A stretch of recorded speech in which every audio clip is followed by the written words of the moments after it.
இது பிபிசியின் உலக செய்தி அறிக்கை. முதலில் தலைப்புச் செய்திகள். முன்மொழியப்பட்ட 30 நாள் போர் நிறுத்தத்திற்கு ஒப்புக்கொண்ட யுக்ரைன். முடிவு ரஷ்யாவின் கையில் உள்ளது என கூறும் அமெரிக்கா. பாகிஸ்தானில் ரயில் மீது தாக்குதல் நடத்திய பிரிவினைவாத குழு 100க்கும் மேற்பட்டவர்களை பணைய கைதிகளாக பிடித்து வைத்து எச்சரிக்கை. சிரியாவின் கடலோர நகரங்களில் தொடரும் வன்முறை. அண்டை நாடான லெபனானில் புகலிடம் தேடி தப்பியோடும் அலவைட் சமூகத்தினர். வணக்கம். இன்றைய செய்தி அறிக்கைக்கு உங்களை வரவேற்பது சரண்யா நாகராஜன்.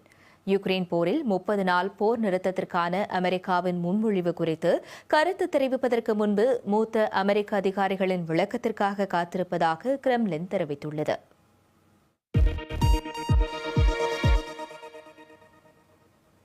யுக்ரைன் அமெரிக்காவின் இந்த திட்டத்தை ஆதரித்துள்ளது. அமெரிக்காவிடமிருந்து ராணுவ உதவி மற்றும் உளவுத்துறை தகவல் பரிமாற்றம் மீண்டும் தொடங்கியுள்ளதாக யுக்ரைன் அதிகாரிகள் தெரிவித்துள்ளனர்.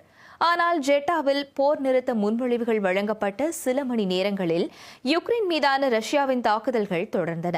அதிபர் ஜெலன்ஸ்கியின் சொந்த ஊரான கிரிவியாரியாவில் நடத்தப்பட்ட ஏவுகணை தாக்குதலில் பெண் ஒருவர் உயிரிழந்தார்.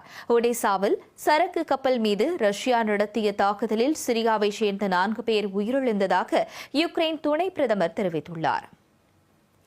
இந்நிலையில் ரஷ்யா ஒரே இரவில் 21 யுக்ரைனிய ட்ரோன்களை சுட்டு வீழ்த்தியதாக கூறுகிறது. பிபிசி செய்தியாளர் டாம் பேட்மன் வழங்கும் தொகுப்பை பார்க்கலாம். பேச்சுவார்த்தைகள் இரவு முழுவதும் நீடித்தன. அமெரிக்கர்களால் கோரப்பட்ட மற்றும் யுக்ரைனியர்களால் அங்கீகரிக்கப்பட்ட ஓர் போர் நிறுத்த திட்டத்துடன் பேச்சுவார்த்தை நிறைவடைந்தது. ஆனால் ஒரு தரப்பினரை மட்டுமே வைத்துக் கொண்டு போர் நிறுத்த திட்டத்தை ஒப்புக்கொள்வது போரை முடிவுக்கு கொண்டு வராது.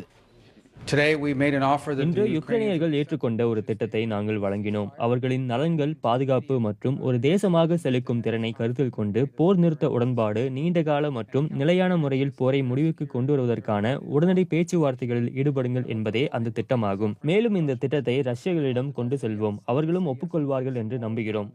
அமெரிக்க போர் நிறுத்த திட்டத்தை வரவேற்பதாக அதிபர் செலன்ஸ்கி தெரிவித்தார். அமெரிக்க தரப்பு எங்கள் வாதங்கள் மற்றும் கோரிக்கைகளை புரிந்து கொள்கிறது. எங்கள் குழுக்களுக்கு இடையிலான ஆக்கப்பூர்வமான உரையாடலுக்கு அதிபர் டிரம்பிற்கு நன்றி தெரிவிக்க விரும்புகிறேன். இந்த பேச்சுவார்த்தையில் அமெரிக்கா யுக்ரைனுடனான தனது ஆயுத விநியோகம் மற்றும் உளவுத்துறை பகிர்வை உடனடியாக மீட்டெடுப்பதாக அறிவித்துள்ளது. செலன்ஸ்கி சவுதி அரேபியாவில் இருந்தபோதும் இதில் கலந்து கொள்ளவில்லை. யுக்ரைன் போர் நிறுத்தம் சிறிது நேரத்திற்கு முன்பு ஒப்புக்கொள்ளப்பட்டது.